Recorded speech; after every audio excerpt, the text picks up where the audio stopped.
वाशिम जिल्ह्यातल्या रिसोड कृषी उत्पन्न बाजार समितीत उद्या हळद परिषद होणार आहे। रिसोडमध्ये हळदीचं क्षेत्र वाढत आहे, त्यातून उत्पादनही वाढावं यासाठी शेतकऱ्यांना योग्य मार्गदर्शन व्हावं यासाठी ही परिषद होणार आहे। उत्कृष्ट हळद उत्पादन घेणाऱ्या शेतकऱ्यांचा सपत्नीक सत्कार केला जाणार आहे, अशी माहिती बाजार समितीचे सभापती विष्णुपंत भुतेकर यांनी दिली।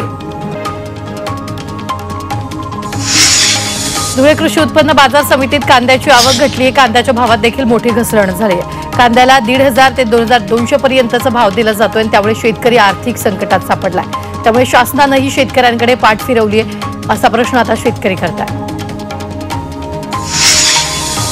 वाशिम जिल्ह्यात रब्बी हंगामातील सूर्यफूल पिकाचा पेरा मोठ्या प्रमाणात घटलाय। सूर्यफुलाचं दिवसेंदिवस उत्पादन घटत चाललंय। जिल्ह्यात पूर्वी मोठ्या प्रमाणात शेतकरी सूर्यफुलाचं उत्पादन घेत होते, मात्र शेतकरी हरभरा आणि चिया पिकाकडे वळल्यानं सूर्यफुलांचं क्षेत्र कमी झालंय। साताऱ्यातल्या पारपार गावाला आता गुलाबाचं गाव म्हणून ओळख मिळाली आहे। इथं 1,500 गुलाबाच्या रोपांची लागवड केली, यामुळे गावच्या सौंदर्यात भर पडली, शिवाय पर्यटकांचंही लक्ष वेधून घेतलं। जिल्हा परिषदेचे मुख्य कार्यकारी अधिकारी याशनी नागराजन यांची ही संकल्पना। सोलापूर जिल्ह्यात यंदा चांगला पाऊस झाल्यानं नागरिकांच्या पाण्याचा तसंच जनावरांच्या चाऱ्याचा प्रश्न मिटला। आतापर्यंत सर्वत्र पाणीसाठा मुबलक असून जिल्ह्यात एकही पाण्याच्या टँकरची मागणी आलेली नाहीये। मात्र ज्या ठिकाणी पाणी टंचाई भासेल त्या ठिकाणी टँकर देण्यात येणार असल्याची माहिती प्रशासनानं दिलेली आहे। जीबीएस रुग्णांच्या उपचाराचा खर्च जास्त असल्यानं त्यांना सरकारी योजनांमधून मदत दिली जाणार आहे। पुण्यातील 38 रुग्णांना महात्मा ज्योतिबा फुले जन आरोग्य योजनेतून तर 8 रुग्णांना महापालिकेच्या शहरी गरीब योजनेतून मदत मिळणार आहे। मात्र आरोग्य विमा असलेल्या रुग्णांना सरकारी योजनांमधून मदत केली जाणार नाही, अशी माहिती महापालिकेच्या आरोग्य विभागाने दिली आहे।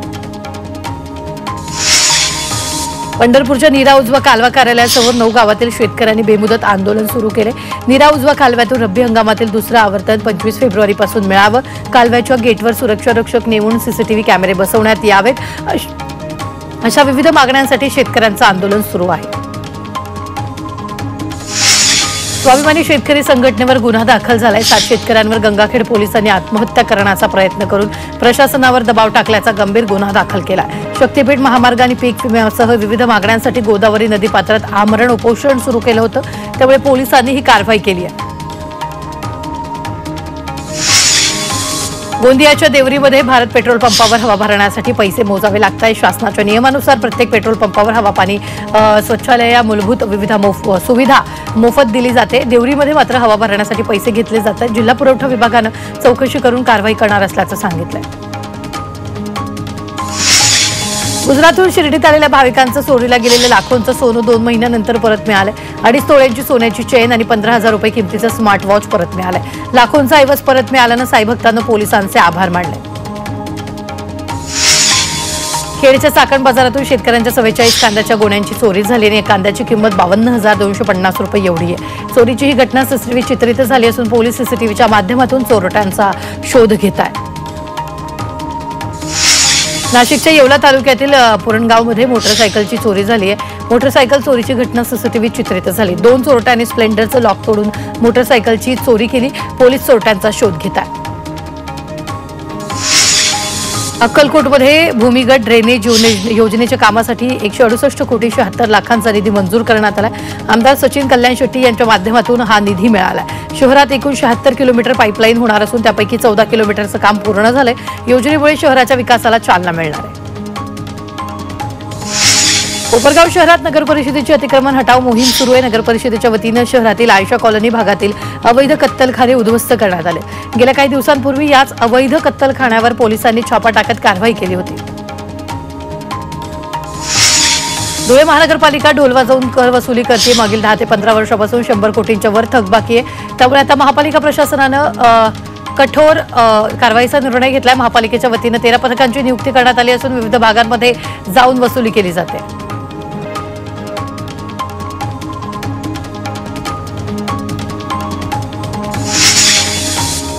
तर आता एक मोठी बातमी येते। 98व्या अखिल भारतीय साहित्य संमेलनात वेळेनुसार प्रोग्राम न झाल्यानं गोंधळ उडालाय। निमंत्रितांचं कवी संमेलन सत्रातील कवी संमेलनाचे अध्यक्ष इंद्रजित भालेराव यांनी व्यासपीठ सोडलाय। निमंत्रितांचं कवी संमेलन हा कार्यक्रम लांबल्यानं भालेराव यांनी व्यासपीठ सोडलं असून व्यासपीठावरील कवी आणि भालेराव यांच्यामध्ये कार्यक्रम सुरू ठेवण्यावरून मतभेद झालेले। व्यासपीठावरील कवींनी विनंती करूनही कवी संमेलनाचे अध्यक्ष असलेले भालेराव यांनी व्यासपीठ सोडलेलं आहे।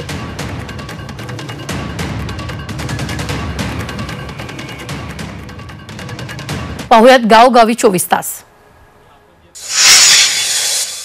शिर्डीतील रिक्षा चालकांच्या मनमानीला आता चाप बसणार आहे. परवानाधारक रिक्षा चालकांनाच आता शिर्डीत रिक्षा चालवता येणार असून ड्रेस बॅच बिल्ला असणं ठरवून दिलेल्या स्टॉपवर थांबणं बंधनकारक करण्यात आलेलं आहे. गोंदिया जिल्ह्याच्या तिरोडा वन विभागातील 3 वन अधिकाऱ्यांना निलंबित करण्यात आले. रानडुकरांचं खोटं प्रकरण तयार करून 10 लाख रुपये लाटण्यात आले.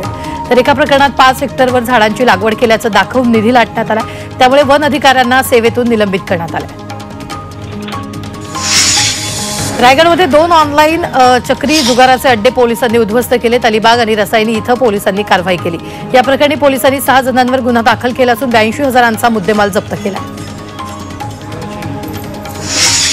सिंधुदुर्ग मालवणच्या तारकल्ली समुद्र किनाऱ्यावर पुण्यातील 5 पर्यटक अंघोळीसाठी समुद्रात उतरले. दरम्यान त्यातील 2 पर्यटकांचा बुडून मृत्यू झाला. स्थानिकांनी 5 पर्यटकांपैकी 3घांना वाचवलं तर 2घांचा बुडून मृत्यू झाला.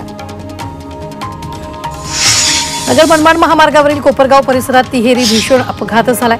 एसटी बस, मालवाहतूक वाहन आणि 4 चाकी वाहन एकमेकांना धडकलेत. या अपघातात एसटी चालक आणि वाहक दोघांसह 2 ते 3 प्रवाशांना किरकोळ मार लागलाय. सावळी विहीर ते कोपरगाव महामार्गाचं काम सुरू असल्यामुळे एकेरी वाहतूक सुरू आहे, त्यामुळे हा अपघात झालाय. गोंदियामध्ये राष्ट्रीय महामार्गावर भीषण अपघात झालाय. पुलाचं बांधकाम सुरू असल्यामुळे ट्रक चालकानं ब्रेक मारला आणि यावेळी मागून येणाऱ्या दुसऱ्या ट्रकनं या ट्रकला धडक दिली. यामध्ये 2घांचा जागीच मृत्यू झाला. इंदापूरमध्ये छेडछाड केल्याची धमकी देत वाहन चालकाला लुटणाऱ्या 2 महिलांना पोलिसांनी ताब्यात घेतले. छेडछाड केल्याची धमकी देत या महिलांनी एका टेम्पो चालकाकडून 2.5 लाख रुपये उकळले होते. वाहन चालकानं आरडाओरड केल्यानंतर स्थानिकांच्या मदतीने या महिलांना पकडण्यात आले.